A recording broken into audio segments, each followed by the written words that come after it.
2. Woohoo!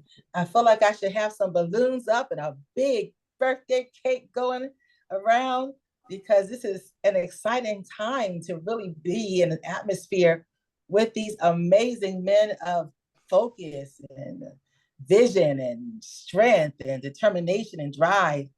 For anybody to do one thing for 30 years, let alone the two of you doing it in your individual spaces, is absolutely phenomenal. So we welcome all of you who have come so far to 3430. How did we get here? That's the real question. And how did you remain here? And we're going to have a chance to just chat, a fireside chat with two of my brothers in spirit and in truth, our very own Clarence M. Hogan and the one and only Denaro L. Williams. Both are hailing strongly from Pontiac, Michigan, and now have taken residence. We were just talking about this and how they have been in different places for over 2 decades, pushing up on 3 decades. For Denaro, he's now in California, and for Clarence, our very own Sonny, he's also not in California, but in Chicago.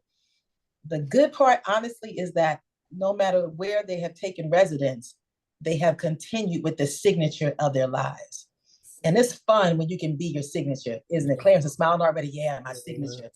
Yeah, my signature. it feels good when you are operating in your natural wiring, Denaro. It's not even work. It's you. So thank you all for being here as we celebrate and hear from these two gurus, if you would, in walking alongside of youth and young adults and families and helping them to represent their better selves. So we thank you for taking the time out in this next 40 to 45 minutes to hear how did they get here and to kind of propel the wind underneath their wings so they can continue. Greater with that, we expect that maybe you'll hear something that will encourage you to continue. I had a chance a few minutes ago to talk with Pastor Gary. He's doing the same type of work for a long time, and it's successful, it's abounding. And we pray that somebody today will be pricked to say, you know what? I need to put my hand to the plow in some capacity to turn around and help those who are coming up behind us and or those who are beside you, yet not yet on that same level of maturity. So your voice and your direction can undergird them forward in a great way. Before I go into the question and answer time with these two, one of the details is, you know, having known you all for a long time, the truth is you've been doing this kind of work on me. You know, like I know we're the same age and peers and sisters and brothers and cousins and how you want to put it, family, but you have made a pathway safe for teens when you were just teens. You all's houses and homes in Pontiac were the go-to places, especially I would say your house, Clarence, or Sonny. Thank you for putting that on that and call you Sonny. Thank you. Phew, because Clarence was hard. Okay, especially your house, Sonny. Like we would all gravitate there. We hop in your red Jeep and ride around singing songs and really being safe and covered and protected. And it's only befitting to hear now we're 30 something years later and you and your space and Denaro and his place are continuing on that trajectory. Let's get started. Let's hear your heart. Why are we here? How did you get here in this 30 for 30, especially on today being Martin Luther King Jr.'s celebration of life and legacy? Why commemorate the 30 right now in this space? Either of you who want to shoot out for that, please tell us. Go for it, Sonny.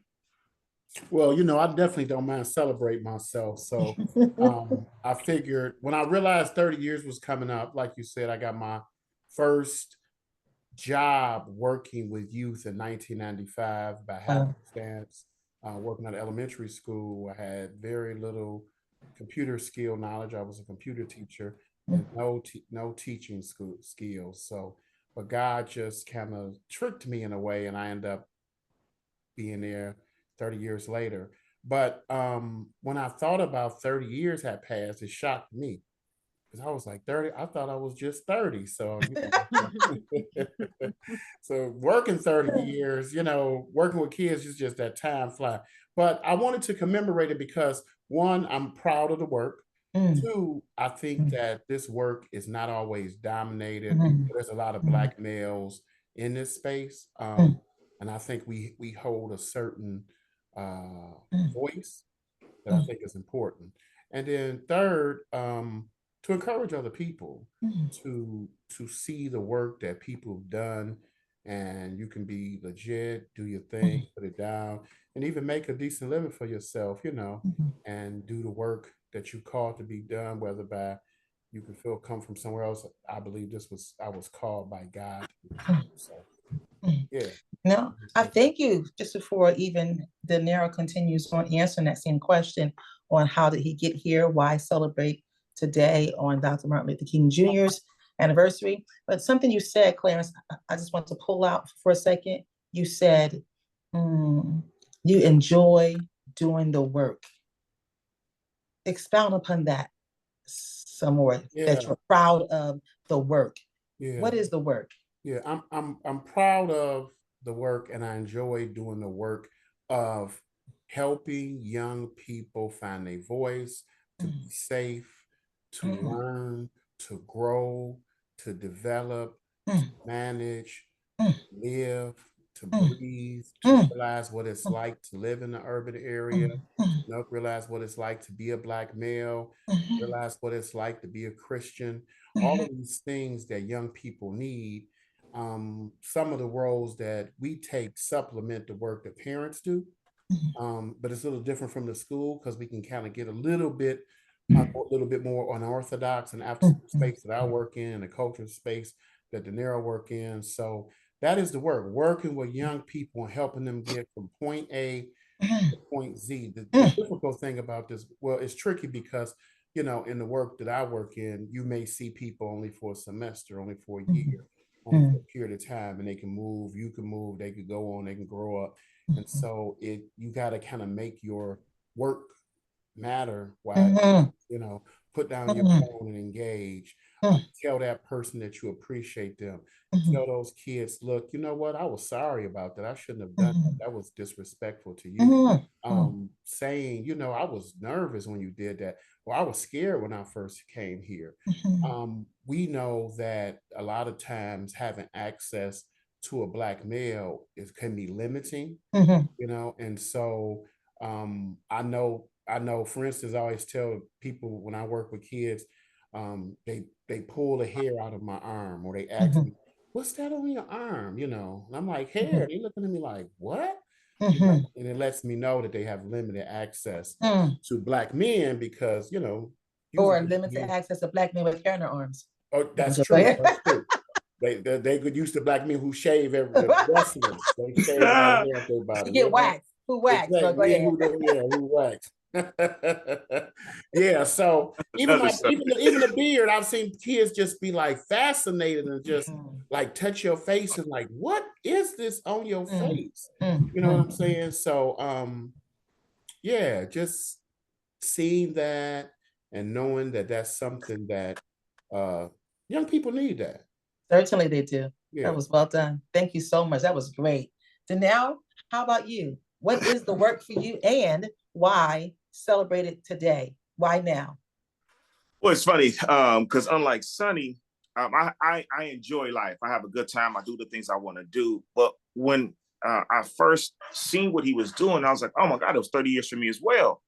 But I realized I had not celebrated myself at all. I've always been a head down, get to work, do the work type person. And so I was like, you know what? Why not celebrate this milestone, but also give people an opportunity to continue to see some of the things that I'm yet doing. And so for me, it was like, here's a challenge to actually get out here and do something that I hadn't done. Number one, how did I get here? I tell everybody God tricked me because I came to California to be Denzel Jr.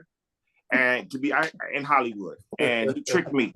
I ended up. At least you're honest. That is hilarious. Go ahead. Go ahead, Denzel. You couldn't tell me I wasn't gonna be the next Denzel. I was Yes, gonna you have are. my You are. star. You are him right now. Go ahead. Right. So anyway, so I ended up, in Oceanside. Like, what is that? My mom was like, you should go stay with people. I don't want you to go to LA. Da da da da. So did that, man. I ended up in education, a 30+ year coach now, got a degree in theology, and that wasn't my plan. However, they said, you want to make God laugh, tell them your plan. So how we got here was that I knew once I was here that this was where I was supposed to be. And I just put my hand to the plow and got to work in. And so the work, like Sonny says, having been who we have been ever since we were young, right. I didn't know anything else other than to create environments that were safe. Very well. I didn't know to do anything else other than to be a mentor, because we had some great mentors. I didn't know anything else other than how can I lead people? How can I help people? And then the street side of me, and Jordan is on here, where he could tell you, like, I was always just me, unadulterated me. So that Pontiac edge was with me. And so, some of them kids that was rougher the edges, I could get with. But I think for the most part, they knew it was love behind what I was doing. And then at the same time, seeing brown and Black folks that didn't have people that looked like me, I could tell you in several school districts, I was the only Black employee. They've always had great janitors, great security, but nobody in the actual classroom. And so being able to get into the classroom, work in special education, and then, just make my way around the campus. And then out of that, starting a whole bunch of different things that pivoted from that, probably has been my greatest work. And so I can look back now and I would say hundreds of people that I'm still in relationship with and say that this is the work that I know God laid out, but I enjoy doing it. Like Sonny said, because we are an anomaly. Black men, successful Black men. If I could say I'm successful, I guess I'm successful in my own right. We're an anomaly. People don't see us. And so when we find ourselves in certain places, we're not supposed to be educated. We're not supposed to be articulate. We're not supposed to be able to be in a room and everybody see us. And so, and just, that's me. That's why I wanted to do this. I really feel like celebrate, do this. Why not? And so why not now? More than anything, because I always try to be the 6'3" guy trying to hide in the background. And guy was like, nah, you're going to celebrate this one. So. That's so good. I'm laughing too. Because when you started off, you were saying, unlike Sonny, I enjoyed my life and I was having fun. I think you meant to say, like Sonny, I was enjoying my life and having fun. Yeah, I was about to say, I was going to interrupt, but I said, what? Yeah. I not enjoy my life. For clarity, when Sonny said, I enjoy celebrating myself, that's what I meant. Yes, that's what he meant to say. Yeah, not the bad way. Like I said, I still do what I do, but in terms of like celebrating me, I was like, So no, y'all know how we get down.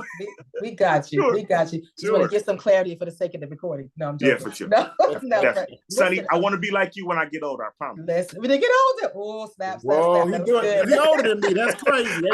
Look, I'm digging myself in deeper in the hole, ain't I? Yeah, man, I'm going to cut him off in a second. Let me help you. All right, so here's the next question, brothers. What led you to doing this work and service that you find yourself a part of today?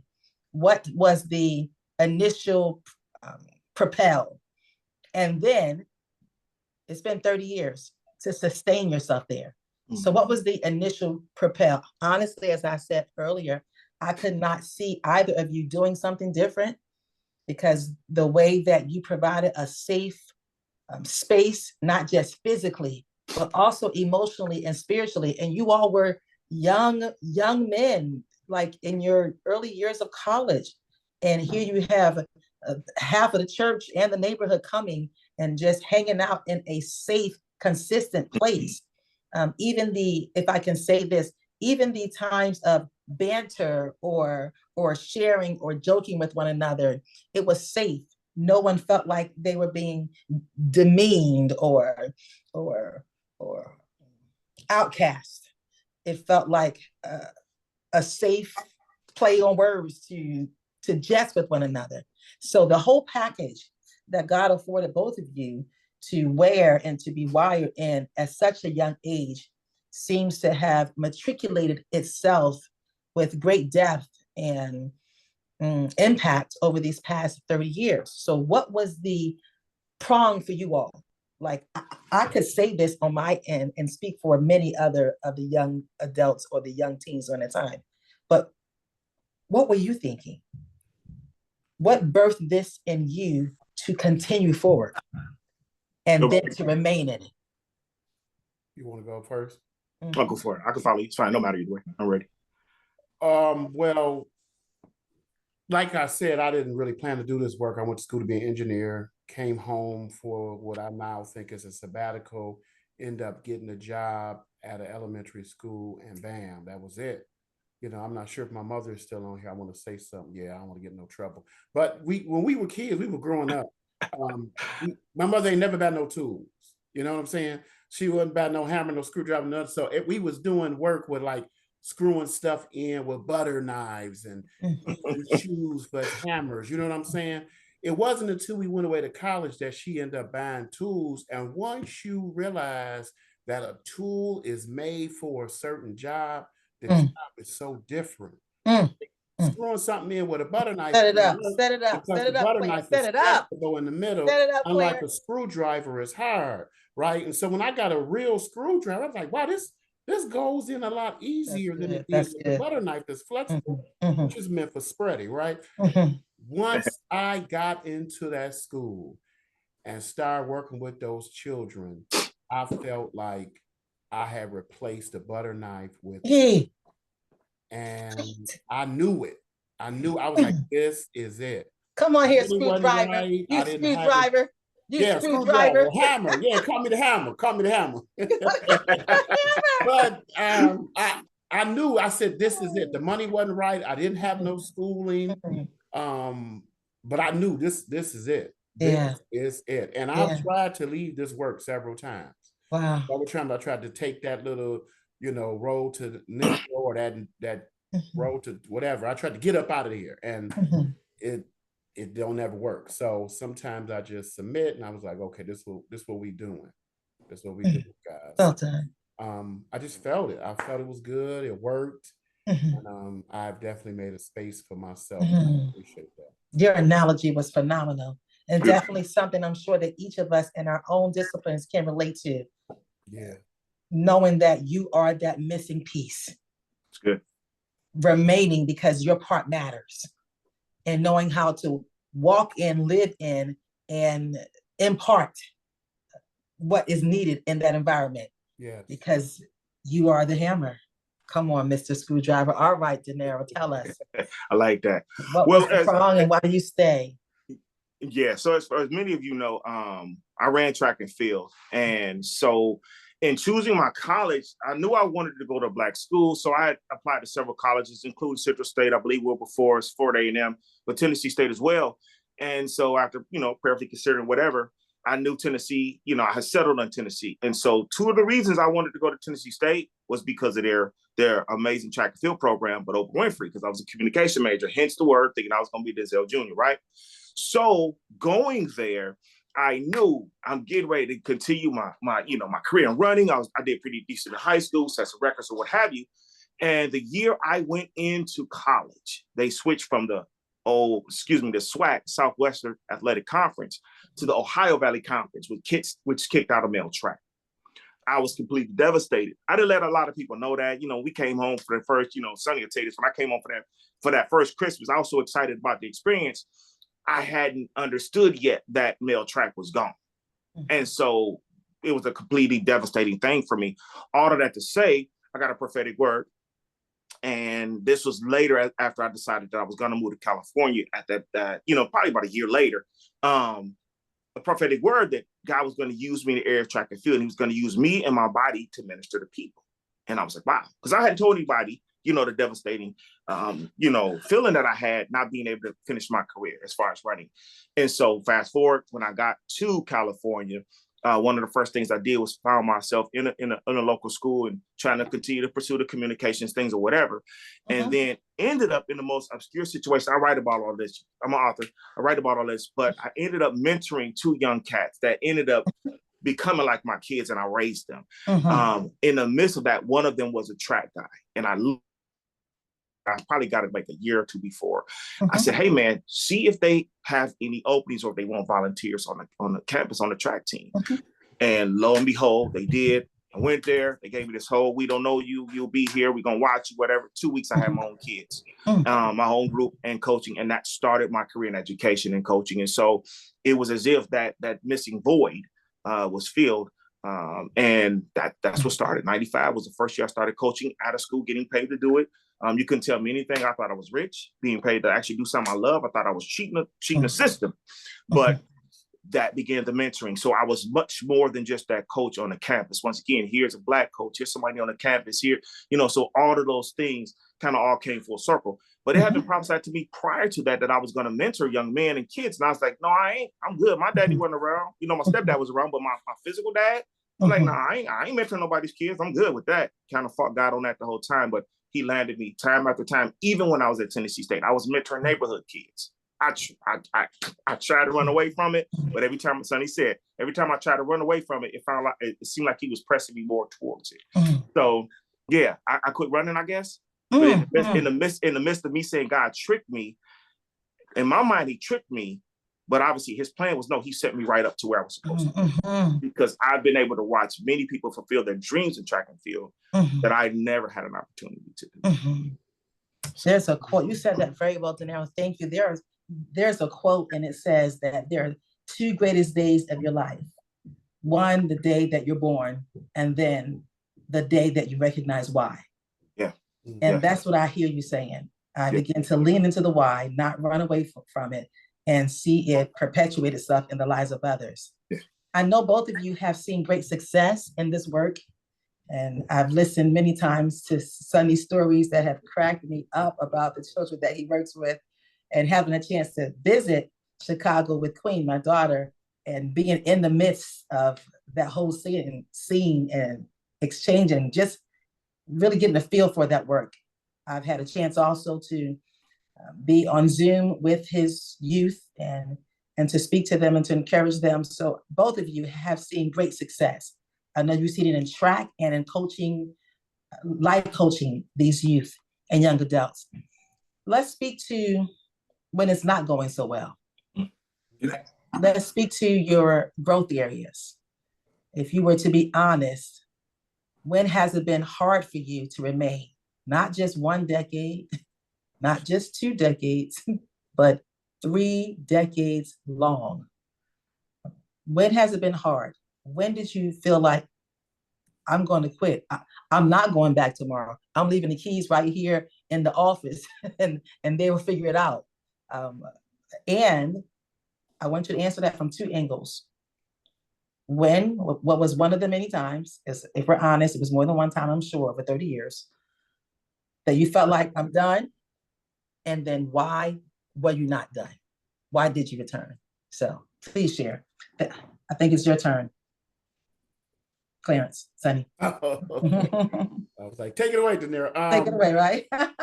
So let me say this. You're right. There have been many times that I'm like, this is crazy. This work is difficult. I work in Chicago now, but I work here 20 years, very violent. Some of the kids that I work with could easily be kids who could decide to take my life over a car or a dispute.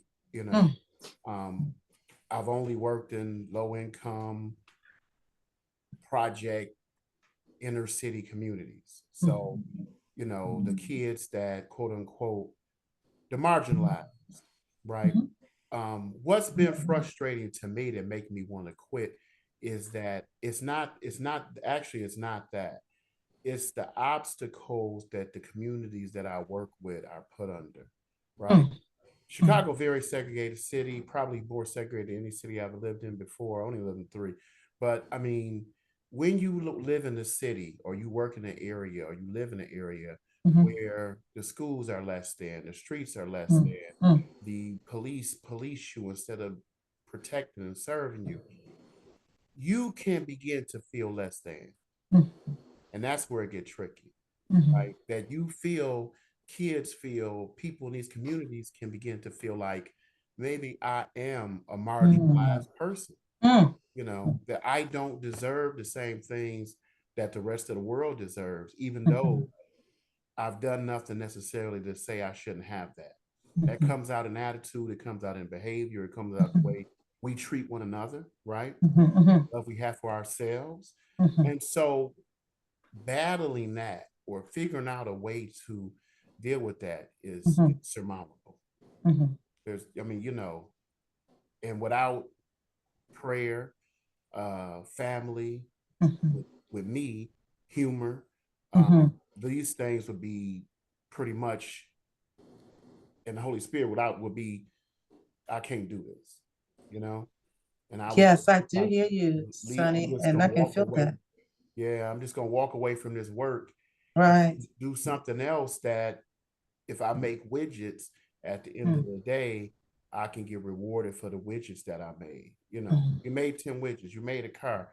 This work, it could take years even see anything that shows you that you've done any good. You're working with people, you're working with human beings, you're working with psyches, you're working with principalities, right?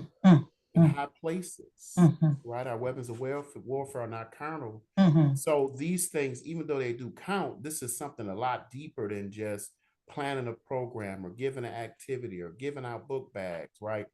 At the bottom, at the end of the day, it's about loving a community and a people the way God loves people. And that is very hard to do when people don't love you back or when people don't love themselves, right? And so it can be like, man, this is crazy. I need to get out of this work and go somewhere and make me some money, and go somewhere and do something that's you get some accolades. Kids ain't necessarily gonna thank you for stuff they do. There are some ways you can hear thanks, but usually they're not very thankful. Um, so again, like I said, I've tried to leave this work several times and boop up, end up in the same position. So I think that answered your first question. The second question was what? The second part of that was, Why did you not? And why did you stay? Why did well, you not quit? And why did you stay? you know, my uncle was a teacher for 40 years, and I would share stories with him about kids who would come back.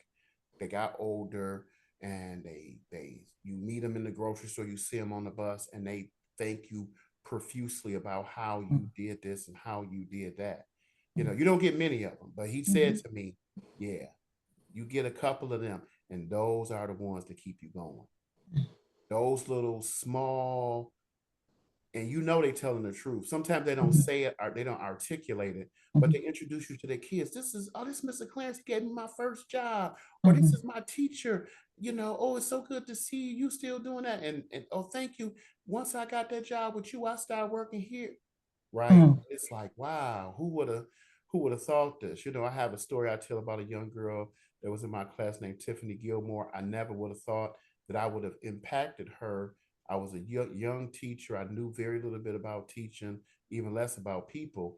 And she told me years later that I was like a father figure to her, that I changed her. I mean, that kind of stuff, you know, it gives you uh, a certain amount of superpower or gusto to go on. So even if you get one or two of them every 10 years, it can carry on. And then at the end of the day, uh, once you notice what you're gonna do, then it's like I can't become trash man or supermodel now.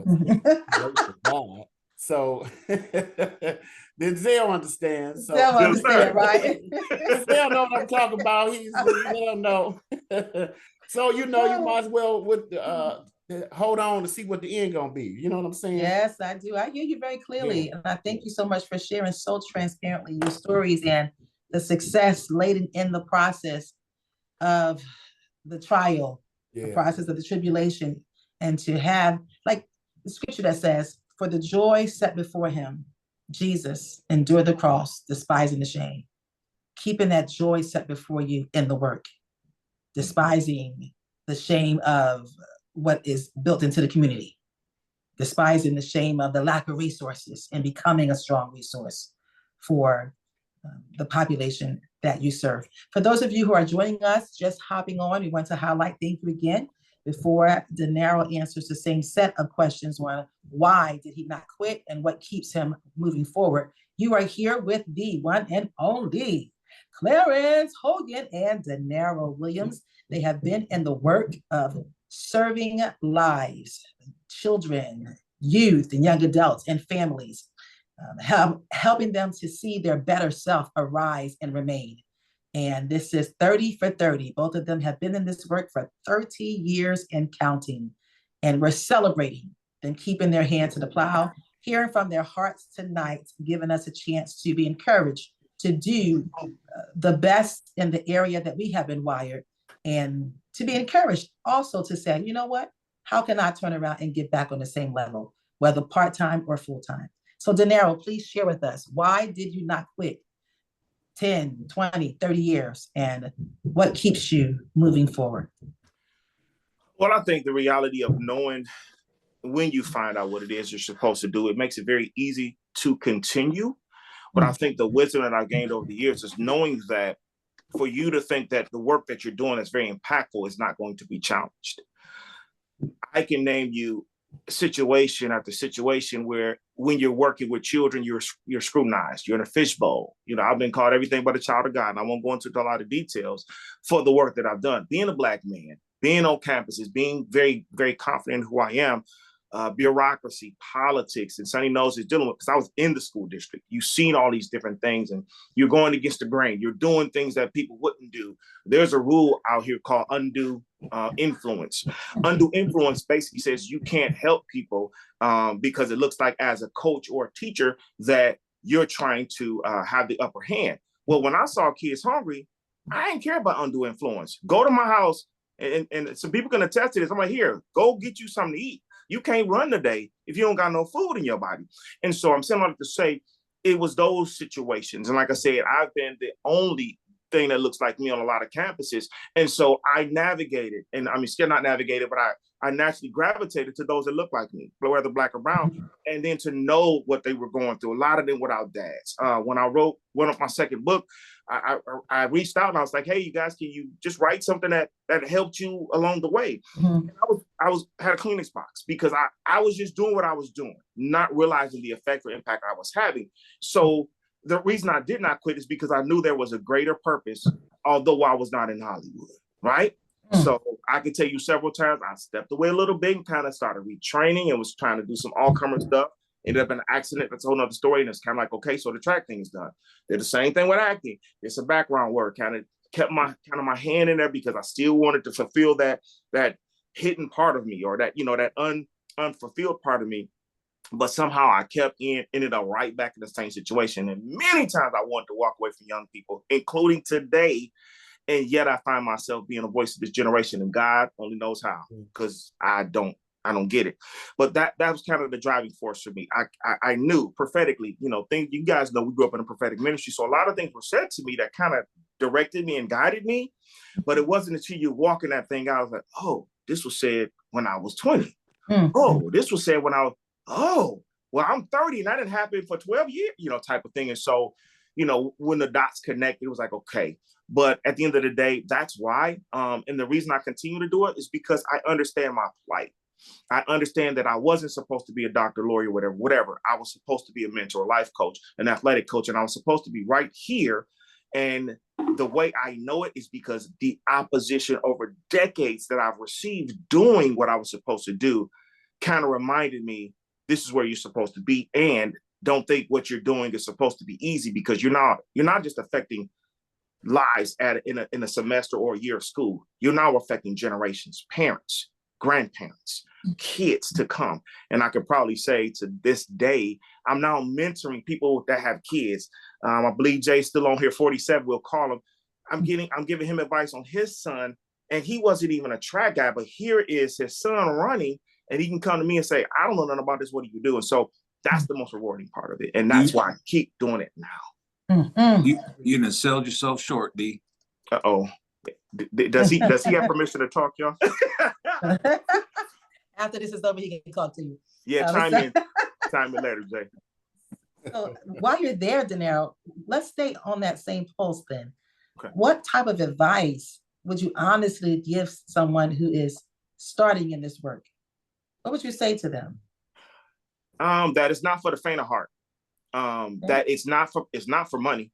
and Sonny, I'm sure will agree that you'll never get paid for any of the amount of time that you put in, or the amount of energy you put in, the amount of commitment that you have. And I would say that you have to know that this is what you're called to, but don't think it's going to be easy, because you're affecting more than just maybe a kid in a classroom, or for me, an athlete on the field.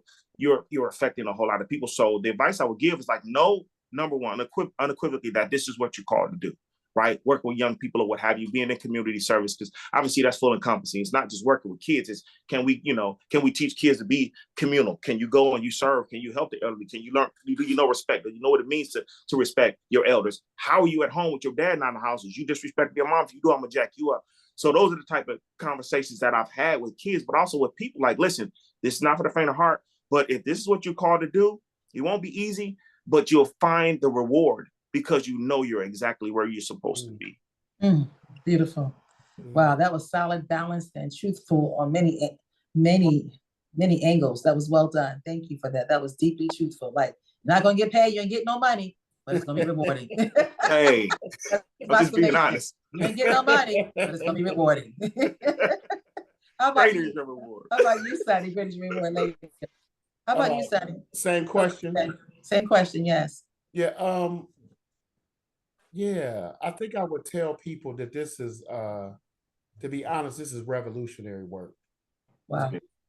This work is revolutionary. I know I saw this clip one time on the news, and somebody was interviewing Che Guevara. Most of us know Che Guevara. He's the South American. His image is probably one of the most popular images as a revolutionary that we know. Anyways, this lady was interviewing him, and she said, what is the most important characteristic for a revolutionary to have?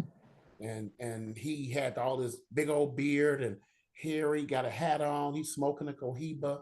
And you think he's going to say strength or courage or wisdom or know how to fight? Or he looks at her and he says, amore. Right? Amore is Spanish word for love. He said, love of people and love for justice. And I agree, you cannot do this work if you don't love people, right? Because that's what this is about. If you're just trying to get even or get paid, you definitely in the wrong field. You're trying to get paid, or you haven't, in some ways, or don't have the ability to deal with your own issues. Yeah, it's going to be difficult.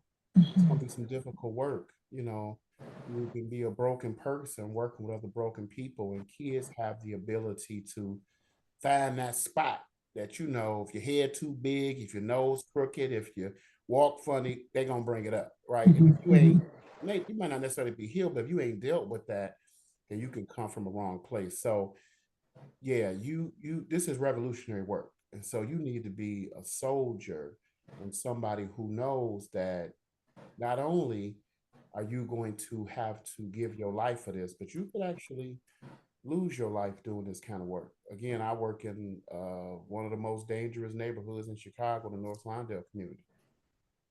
We got kids outside playing on a great playground any given summer day.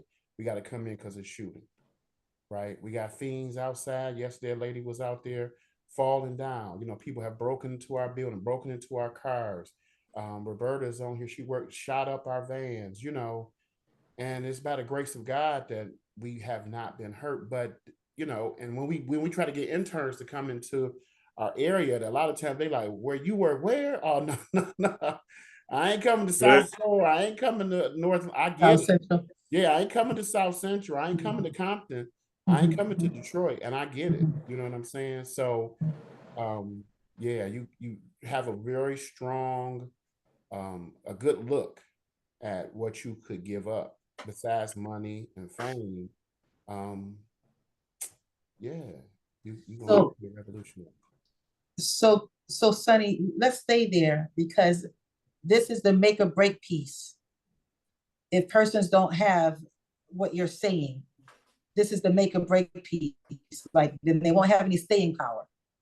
Yeah. So if you're speaking to the core of someone and saying this part of your core needs to be developed, solid, protected, what are the tentacles inside of that core that you would say, here are A, B, C, D, or A, B, protect these two portions, develop them, cultivate them in order to show up in your best representation of yourself for those you're called to serve. What would that be?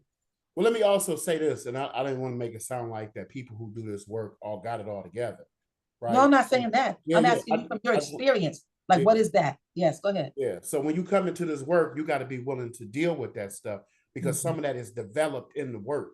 Yes. When you're working with kids, you realize I'm petty.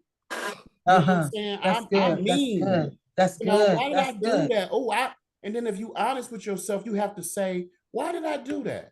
That's good. Why am I mad at little Latera just because she walked in the room? There's something on the side with me, and maybe I need to do some counseling, maybe I need to do some shadow work, maybe I need to do some soul searching. There's something about me that don't like Black people. Let's just be honest. I don't like poor Black people. They get on my nerves. And then a regular person can say, well, that's because they poor. No, you might have to say, I need to do some soul searching, do some work. So you're going to have to develop you.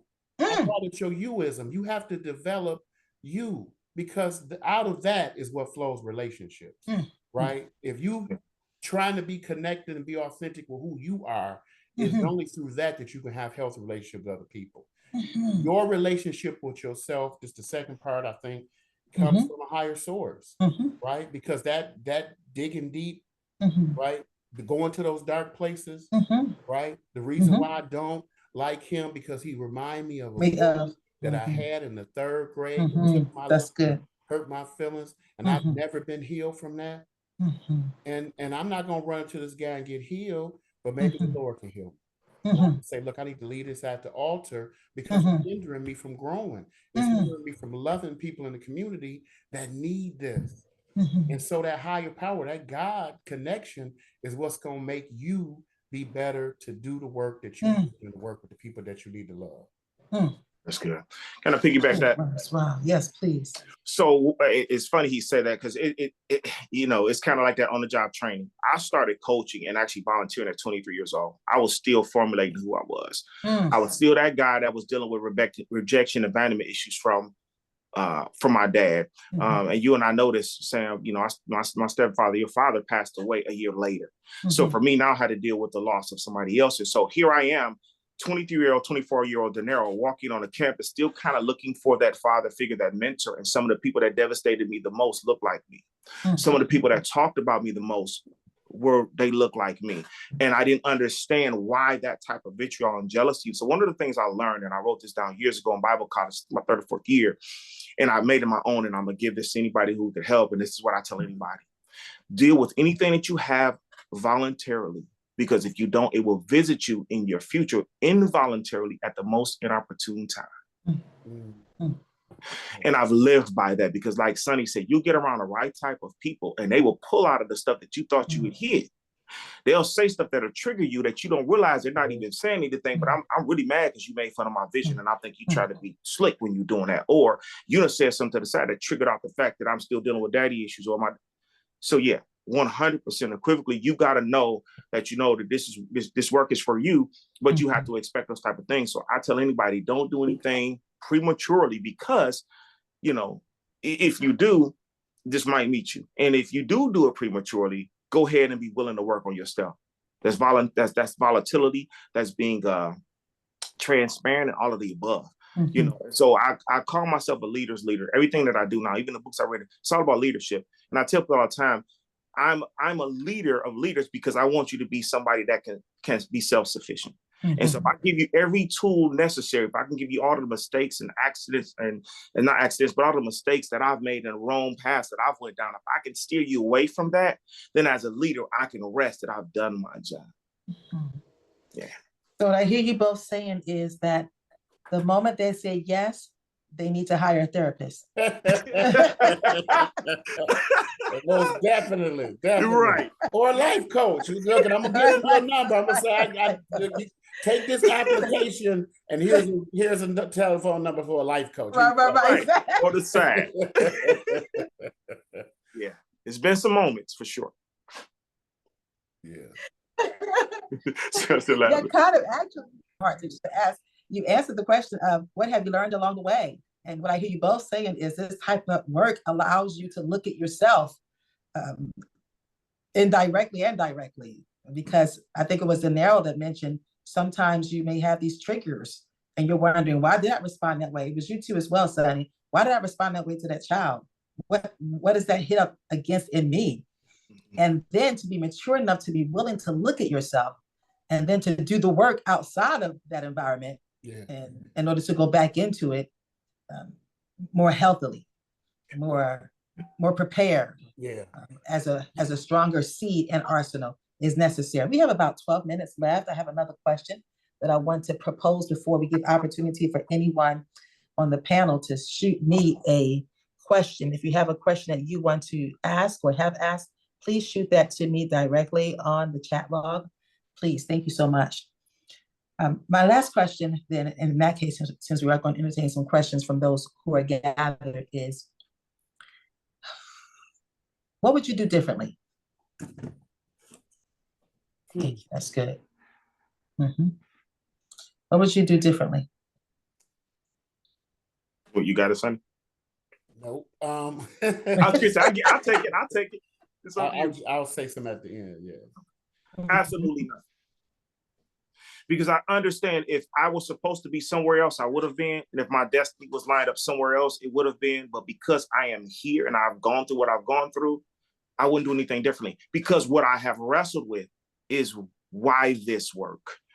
Why did I have to go through this? Why did I have to sue a school district? And why did I have to go through all of these allegations? And why?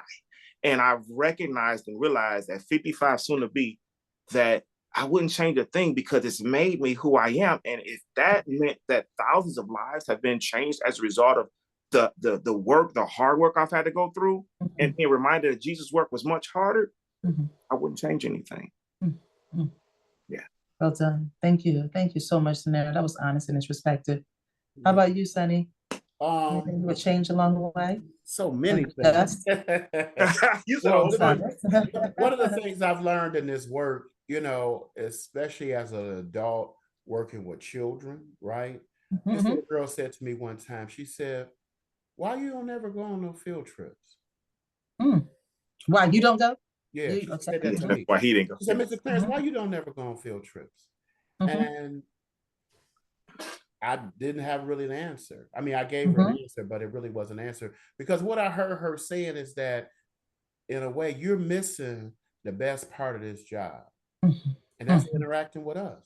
That's what this job is about, getting to know and loving kids. Now, we have a lot of other work to do, papers, reports. When they asked me to take on the position as a director, I wanted to say no, because I didn't want all that extra stuff. I didn't want to do that.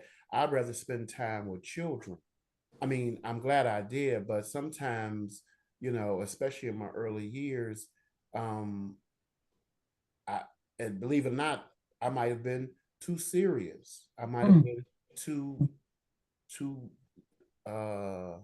rigid. Yeah, with children, right? You don't know, children are going to probably come and articulate to you that this, my mother and father just got a divorce. And so I'm feeling some kind of way here at the school. And your male leaderships reminds me of my dad. They're not going to say that. They're probably just going to act out, right? And if you're not listening, if you're not in tune in some way, then you can just exacerbate the issue. Instead of using that opportunity to be kind, to be open, and to be loving, you trying to be an adult. You trying to follow the rules. Everybody sit down when I say sit down, and it's not the time for that, baby. That ain't what he need. I'm gonna say this quick story. There's one time this little boy came in the office. He was crying. He was crying so much that he couldn't even talk. And when he came in, me and another coworker just threw us into a frenzy. Just frenzy. Yeah, at least me. So as he was crying, I was like, "What's wrong?" He was like, "My sister got the where's she at?" And then what you do? And I wouldn't even let him talk, because I wanted to solve the problem. I wanted to fix it. When he finally got done crying and snotting and me interrupting him, the other youth worker just opened up their arms and gave him hug. Wow. Which is what he needed, not a lecture from Mr. Clarence trying to fix everything. And I get it. It's want to make sure all safety is gone and there's no threat to the building. Right. When little boy just needed somebody to say, look, I see you. Right. Yeah. It's deep. That was good. That was good. I have a question on the floor. It says, we are in precarious times. Politics, wars, racism make the world uncertain. How do you both explain these angles of complication to these young minds? Who asked that question? That's too complicated. Who is out here asking these things? Who said that? Deep question. Inquiring minds want to know. Yeah. How do you handle tough, big adult situations from our world? How do you break it down to bite-sized pieces? I know, I see you. That's still to me privately. He can't see you. How do you break it down to bite-sized pieces that's tangible and manageable to the young minds?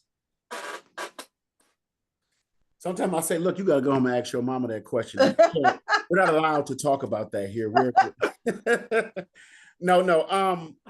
Sometimes what we try to do when stuff pop off, like the mass shootings that take place, we have a group conversation with kids. And again, one of the things that I'm learning, as a teacher, as a youth worker, is to listen, and sometimes we just listen to kids and listen to them talk and vent. That don't mean that they have the answer, but it do mean that it's a chance for them to express how they feel, right?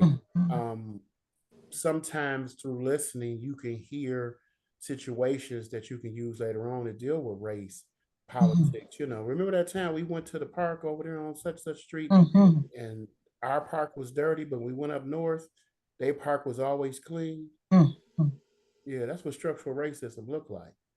Certain people in the city get what they want, and other people get ignored just because of where they live. That's just what it is. I think. Go. No, you go. Go ahead, finish. Sorry. I am finished. Okay.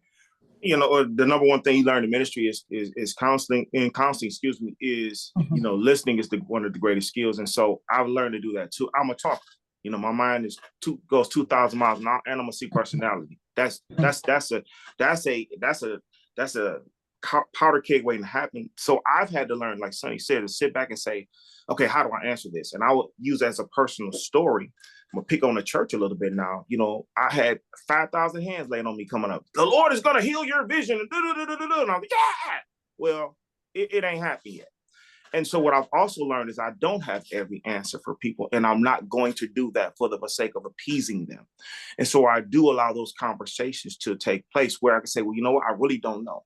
Our world is evil, but there is a saving grace, or, don't lose hope because, there's still Mr. Clarence's in the world. There's still Coach Laterras and there's still Coach D's around, still have hope in humanity. But sometimes this is evil, and we don't have the answer. But let's just try to be better for society, So it's those type of answers I would give. Those type of answers, if given to me as a child, would give some hope and some resilience. So thank you both for being in position for these past 30 years. I know the question also on the table is, as we have 6 minutes left, is what happens next? Where do you go from here? What keeps your hand to the plow for the next XYZ years that you have postured in your heart to continue running and walking without being weary or fainting, and helping others to learn how to do the same? Where do you go from here? Tell us.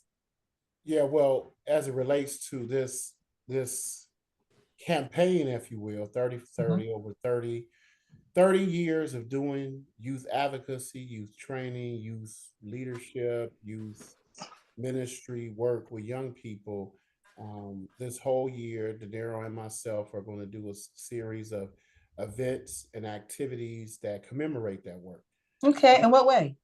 So the next thing that I'm doing is my family has a prayer line, and we meet every Monday. Been meeting for like 11 years.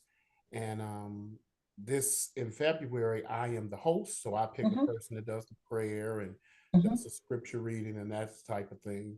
It's every week or once a month? once a week on Monday. Okay. Yeah, so Okay, you're go ahead. welcome to join us. I So have. for my Christmas gift this year from my niece, her name is Omisha, we're going to co-host together. Oh, nice. Right? Good And job. that's going to be, again, a way that I can bring my world into this world, Right. right? So I call it me and Mimi, right? Me and Mimi are going to host together February's prayer line for 4 weeks in March, or excuse me, in February. And we want to bring young people to the table. We want to have topics that young people are interested in. We want to have young people pray, sing, and get involved, and hopefully stay a part of the prayer line. The prayer line is for family and for friends. Mimi is definitely part of my family. She can bring her friends, and they can be a part of the family too. So that's my next event, but you can go to my website, and I'm doing a bunch of little small things, again, 30 things over the course of this whole year, and you can kind of keep up and involve. I'm sure me and Danielle are gonna do something else together. We're probably gonna do something. I'm gonna probably do something in Michigan. My birthday is in March. I'm gonna do something there. I'm thinking about having a luncheon. Plug. Yeah, plug. There you go. Right. And it ain't even shameless. I'm not even shameless. You don't have to be. That's a celebrating. Clarence, please place, Sonny, please place the your website on the chat log so those who are here with us can have access to it and can definitely follow out what you're doing. After De Niro shares what's next for him, then we're going to ask you guys to just kind of bless us out in any capacity that you, thank you, Sonny, deem necessary. So the last voice we will hear will be that of you two. So first you're going to share with us, De Niro, what's next, and then you're going to share words of encouragement, impartation to those who need to put their hand to this plow and run forward a little more stronger. And for those who have their hand to the plow to, thank you, Clarence, Sonny, who have their hand onto the plow, to not look back and to go stronger. And you will be the last voice we will hear then, Sonny. Thank you. I got you. Well, as Sonny mentioned, there's several things that I have that I've already started. So I'm going to be purposeful about breaking bread with those people that God has put into my life right now to mentor. And so I've done that. A lot of times it's athletes, it's young men and women that he's allowing me to interact with. So I've already had a dinner after me and Sonny talked. I literally purposely did a dinner with some young men who are on the basketball team right now, going through some different challenges and whatever. So I pride myself on being able to put it down in the kitchen. And so that's one of the things I want to do. I also want to do several community events where I do training free of charge. And Lord willing, we'll get donations and things of that nature. But just to bring a bunch of kids, probably from 6 to maybe 18, where I'll come in and just teach them basic training, how to run, how to, how to have proper posture, things of that nature. And I've got to connect with the city here. And also I want to do several alumni dinners. And at this juncture, I have so many years of people that I'm still trying to figure out in my head. Do I bring the OGs with with my 19, 21-year-olds? Or so, it's all impactful and all giving for me this year. And like I said, I'm sure me and Sonny will do some collabs along the way. But I just want to do a lot of small mini events, some intimate things, but then some bigger things. And so once again, I'll be uploading this on my website as well. Like when things come up, I'll tag, hey, this is where we're going to be. This is what we want to do. So yeah, and I'll be doing a lot of video logging along the way as well. So I'm going to chronicle all the different things that I'm doing as well. Beautiful. We are looking forward to following you and supporting and undergirding. Any closing words of encouragement to those who are in the work and or to those who are considering the work, De Niro? Yeah, absolutely. If there's anything inside of you that feels like you can be better for society, follow that unction, follow that gut. We call it the Holy Spirit. People call it a lot of things, but I'm saying follow that, because if it's in you, you're probably the answer to it, and that's why it's affecting you. We heard that coming up. If you've got issues with everything that you've seen going around, you probably the answer to it. So go ahead and chime in and do something with that. And so I would say, go for it full blast, because your voice is needed, your wisdom is needed, and really just it may be a huge part of what you're called to do. And so we talked about earlier, this is not for the faint of heart. This ain't something you get in just frivolously. But I feel like if that's something that you really feel like you should do it, and you never will begin to understand how impactful you will be to people. But I think you'll never really understand truly how impactful how it has impacted you. So that will be my encouragement. Go for sure. That is excellent. That's encouraging for anyone at any level of discipline and following out their wiring. Beautiful. Sunny, close us out with some words of encouragement, inspiration to those who are in the work, pressing forward, and to those who are being challenged and saying, you know what, I could put my hand to that plow too. Yeah. First of all, I want to thank everybody who came. I see it's a Beautiful. number of names on here. Some I know, some I don't know. Some of have been mentors to me right Mhm. alongside, working right alongside of me. I Mhm. came into this work not knowing much about it, so I was copying and um, mimicking or taking information from other people. But this work, working with young people, is important, right? The work that we give, the attention that we give, the support that we give, the education that we give to young people is almost like life insurance, Mm. right? Paying it forward. And not just for you, but for the kids. You know, I often think that I'm not near my family, and I have a big, kind of a big family, but I know that the Lord take care of my mother, my sister, you know, and just blesses them. And this is a fulfilling work. All right, it is not. You can make some money too. Don't get it twisted. But you can't. You know, you ain't gonna be no LeBron in it. But you know, you can make some money. But what's more important than that is the fulfillment of knowing that you help change another person's life. And so many people have said to me, up to near, or people who I know that worked is like this act, this time you did this, when you said that to me, it changed my life. It made a big difference. I look up to you. You were a mentor to me, you know, and a lot of times the stuff they say happened or the things that they recall, it's like, I don't remember that, you know. I remember saying So that. yeah, I don't remember saying, I don't remember doing, we was where, you know. And so you never know how you are impacting a young person's life. So just keep doing the work, you know, working on yourself, letting the Holy Spirit and the Lord work on you. And yeah, just and enjoying it, you know, Mhm. sitting with kids, laughing with them, coloring with them when they jump rope and you jump rope. I mean, Mm. whatever. Just in being in that space and enjoying that time. Mhm. Beautiful, Sunny. Thank you so much. I echo and thank everyone for sharing the space with Sunny and with De Niro as they kick off the 30 for 30, celebrating the life work of their walking alongside youth and young adults and children and families to bring about their better selves. I see that someone has highlighted and said that an hour is not enough. So I want to put that out there for both of you as you're looking at the details for the 30 for 30. Now you have 29 more to go. So we're asking you to consider adding another session like this, maybe at the end of the year, a time of reflection and looking back and being able to highlight for us the 28 other events that went forward, because the first and the last would be this. So look at the 28 other events that have gone forward and to say, hey, here's how we mark this year, and here's the fruit that we've seen from it. And someone has says, thanks for all the mentorship. Oh, how kind is that? I do encourage you. Thank you so much to spend this year celebrating Clarence, Sunny, and celebrating Coach D, De Niro. I'm sending texts, I'm sending notes, whatever you think would encourage them and spur them on to good works and greater works in righteousness, please do so. Be part of the wind beneath their wings, if you would, because coaches need coaches and encouragers need to be encouraged. And for them to keep their hand to the plow for the next XYZ number of years, thank you all for the part that you have played and the part that you will play in their journey forward. We're proud of you both.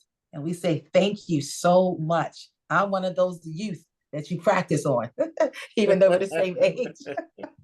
My brother and my best friend. So thank you both so very much for not looking back. We definitely will do this at the end of the year, but only if you would be the host again. Yeah, host. Okay. Give it up again for the coach, Latera. That's so sweet. Like so she sweet. said, we grew up together. We fought, we laughed, we we still do. We still do. Yeah, well, we ain't gonna get into that.